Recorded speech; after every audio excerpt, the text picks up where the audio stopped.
కాంగ్రెస్ తీరుపై మండిపడ్డారు బీఆర్ఎస్ నేత రాకేష్ రెడ్డి. అసెంబ్లీ ఎన్నికల్లో అడ్డగోలు హామీలిచ్చి నిరుద్యోగులను వాడుకుని అధికారం రాగానే యువతను నిండా ముంచారన్నారు. జాబ్ క్యాలెండర్ చూసి చిన్నపిల్లలు కూడా నవ్వుకుంటున్నారని చెప్పారు. జాబ్ క్యాలెండర్లో జాబ్ లేదు, క్యాలెండర్ లేదని దుయ్యబట్టారు. న్యాయం కోసం వచ్చిన నిరుద్యోగులను నిర్బంధించడమే ప్రజాపాలన అని ప్రశ్నించారు. అసెంబ్లీ ఎన్నికల సందర్భంగా ఈ యువతను ఊరు వాడ తిప్పి షేను శెలక తిప్పి గద్దెనెక్కించి వాళ్ళను అధికారంలో తీసుకొస్తే అదే కాంగ్రెస్ పార్టీ గద్దల్లాగా వాళ్ళని ఎత్తుకెళ్ళి ఈరోజు కేసుల పాలు స్టేషన్ల పాలు చేస్తూ ఉన్నది.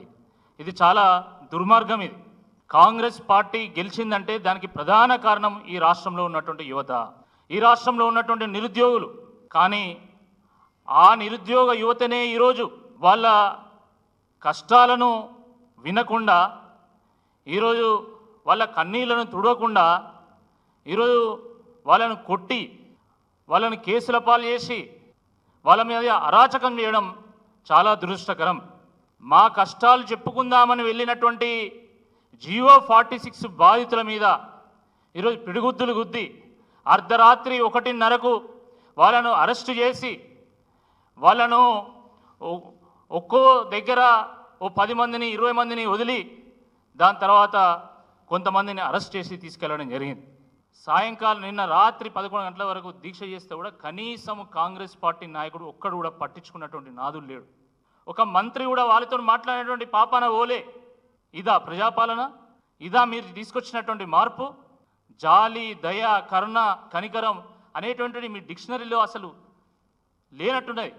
అసెంబ్లీ సమావేశాల్లో చివరి రోజున చివరి ఘట్టంలో ఒక తెల్ల కాగితాన్ని నిరుద్యోగుల ముందు పెట్టి వాళ్ళ ఆశల మీద నీళ్లు జల్లింది ఈ ప్రభుత్వం. ఈ జాబ్ క్యాలెండర్ చూసి స్కూల్ పిల్లలు సైతం నవ్వుకుంటున్నారు. సరే, ఇది డేటు లేదు కాబట్టి ఇది క్యాలెండర్ కాదు, కనీసం జాబులు అన్న ఏమైనా ఉంటాయా అని చెప్పేసి నేను మొత్తం ప్రతి లైన్ టు లైన్ చదివిన. ఇల్లు ఎక్కడైనా జాబులు ఉన్నాయా అని చెప్పేసి మైక్రోస్కోప్ పెట్టి చూసినా, భూతద్దం పెట్టి చూసినా కూడా ఇలా ఒక్క జాబ్ కూడా కనబడతలేదు. ఇది ఉద్యోగ క్యాలెండర్ కాదు, ఇది ఉత్తి క్యాలెండర్, ఉత్తిత్తి క్యాలెండరు, ఒళ్ళెక్కల క్యాలెండర్. ఇది సిగ్గుండాలే. ఇది జాబ్ క్యాలెండర్ అని చెప్పడానికి కొంచెమన్నా సిగ్గుండాల. మైసూర్ పాకులో మైసూర్ లేకపోయినా కనీసం పాకు ఉంటుంది, మైసూర్ బజ్జీలో మైసూర్ లేకపోయినా బజ్జీ ఉంటుంది, బొంబాయి రవ్వలో బొంబాయి లేకపోయినా కనీసం రవ్వ ఉంటుంది. కానీ ఈ జాబ్ క్యాలెండర్లో ఇలా జాబు లేదు, క్యాలెండరు లేదు. ఇది మీ జాబ్ క్యాలెండర్, ఉత్తి కాగితం. ఇది దీనికో ఆథెంటిసిటీ లేదు, దీనికో సిగ్నేటరీ లేదు, ఏది లేదు. అంటే ఇచ్చిన హామీలను నెరవేర్చకుండా జాబ్ క్యాలెండర్ను రిలీజ్ చేసి జారుకుందామనేటువంటి ఒక ప్రయత్నం చేస్తూ ఉన్నారు మీరు. ఇది జాబ్ క్యాలెండర్ కాదు, జారుకునే క్యాలెండరు. ఈ ప్రభుత్వం నుండి ఇంతకంటే గొప్ప క్యాలెండర్ ఏమి ఎక్స్పెక్ట్ చేయలేం.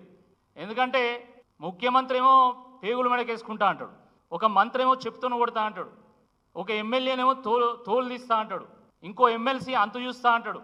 వీళ్ళని చూస్తూ ఉంటే ఆ డిస్కవరీ ఛానల్లో చూసినటువంటి అమెజాన్ అడవులు గుర్తొస్తున్నాయి నాకైతే. వీళ్ళ ప్రభుత్వాన్ని చూస్తుంటే డిస్కవరీ ఛానల్లో చూసినటువంటి అమెజాన్ అడవులు గుర్తొస్తూ ఉన్నాయి. వీళ్ళ మంత్రులు, ఎమ్మెల్యేలు, ఎమ్మెల్సీలు కొందరిని చూస్తూ ఉంటే ఆ అమెజాన్ అడవుల్లో ఉన్నటువంటి వింత వింత జీవరాశులు గుర్తుకొస్తున్నాయి. అంత వింతగా ప్రవర్తిస్తూ ఉన్నారు. అరే, మా యువతకి ఇచ్చినటువంటి హామీల సంగతి ఏంది అని చెప్పేసి బీఆర్ఎస్ పార్టీ ఎమ్మెల్యేలు అసెంబ్లీలో ప్రభుత్వాన్ని ప్రశ్నించేటువంటి ఒక ప్రయత్నం చేస్తూ ఉంటే ఎమ్మెల్యే ఏం మాట్లాడతాడు? తోలు తీస్తా, అంతు చూస్తా, బయటికి రండి, తడాకా చూపిస్తా. నువ్వు కుస్తీ పట్టాలనుకుంటే నువ్వు కుస్తీ పోటీలో పోవాలి. అసెంబ్లీకి ఎందుకు వచ్చినా నువ్వు? ఈ మాత్రం భాష మాట్లాడడానికి అసెంబ్లీ దానికి రావాలనా? నీ గల్లీలో మాట్లాడుకోవచ్చు కదా.